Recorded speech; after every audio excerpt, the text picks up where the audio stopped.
Hey, welcome to Graphic Policy Television, GPTV. I'm Brett. It's a new week, which means new comics are hitting the shelves. And in my hand is a pretty hefty stack of comics and manga that we will be reviewing this upcoming week right here at GPTV.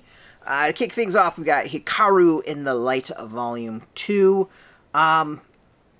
It's Hikaru and her best friend Ran have made it past auditions of their quest to become pop idols, and now the real tests begin. Dance tests, vocal tests, nerve-wracking rankings, and devastating eliminations. We need to catch up and do the first volume, so we're going to do that before we get to this. But, just gives us a little goal to go. So I'm looking forward to it. I believe this was like Scholastic's first manga that they ever done, so it's a pretty big deal. I'm kind of excited to really go back and read the first volume, and then we'll do that one. We got Of Swamp and Sea, Volume 1. I dig that cover. Like, I don't know what it is about the cover. Something really sticks out to me about it.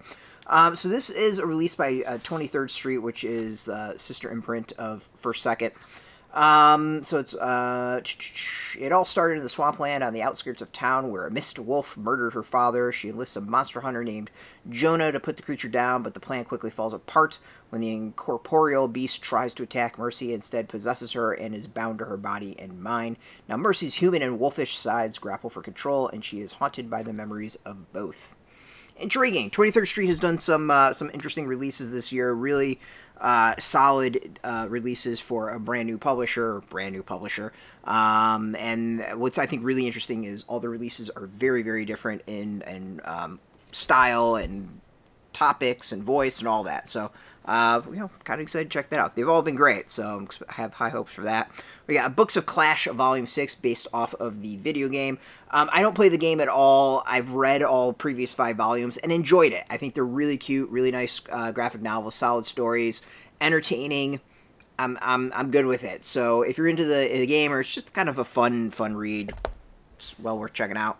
We got Wings of Fire, the graphic novel, Legends Darkstalker. I don't know what it is. This cover just looks awesome.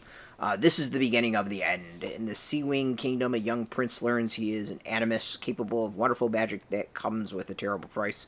In the mind of a Nightwing Dragonette, 1,000 futures unfold, and almost all of them, she knows, lead to disaster and destruction. And under 3 full moons, and the watchful eyes of his Nightwing mother and Icewing father, the most powerful dragon Perhea will ever know is clawing his way out of his egg. Darkstalker, the dragon who will change the world forever. Long before the Sandwing War, lifetimes before the Dragonette prophecy, darkness is born. Oh, kind of sounds badass. As I said, cover looks awesome.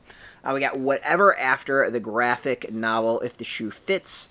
There's a first volume of this. We're going to catch up on the first volume on this as well. And then go check this out. It says, when their magic mirror sweeps siblings Abba and Jonah into Cinderella's fairy tale, they make a vow no messing up the story this time. No way. Cinderella is going to the ball and will marry the prince just like she's supposed to, until Cinderella breaks her foot and there's massive swelling. The glass slipper won't fit. The prince won't know she's one of them, or the one for him, and they won't live happily ever after. Sounds pretty great. I'm not gonna lie, it's really kind of a cute concept. So we'll go read the first volume though, so we'll check that out first and then get to that one. Then we got the latest volume of the 39 Clues, Book 3, The Sword Thief.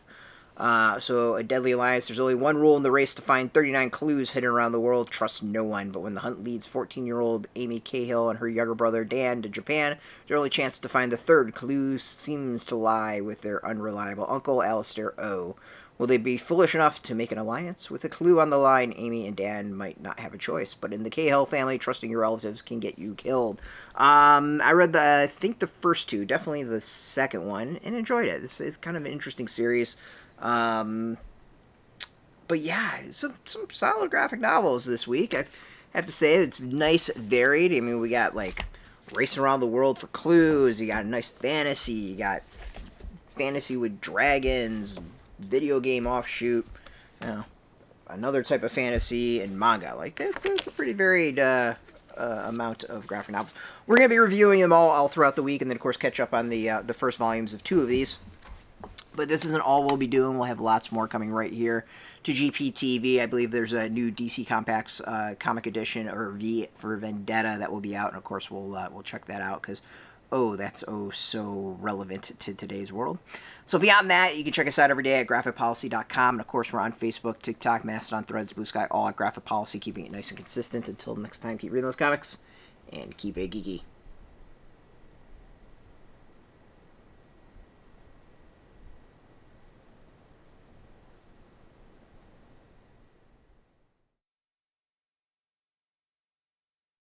Hey, thanks for watching the previous video from Graphic Policy Television. Just by watching, you help support our site. Thank you so much. Now, if you're watching these videos, you probably care about geeky things like movies, television, comic books, toys, games, video games, you name it. You can go and subscribe right now to our YouTube channel to stay in touch and catch all the new videos, or check out our website at graphicpolicy.com. There's a nice link on this end of the video. But as always, thank you for watching. Keep on rocking and keep it geeky.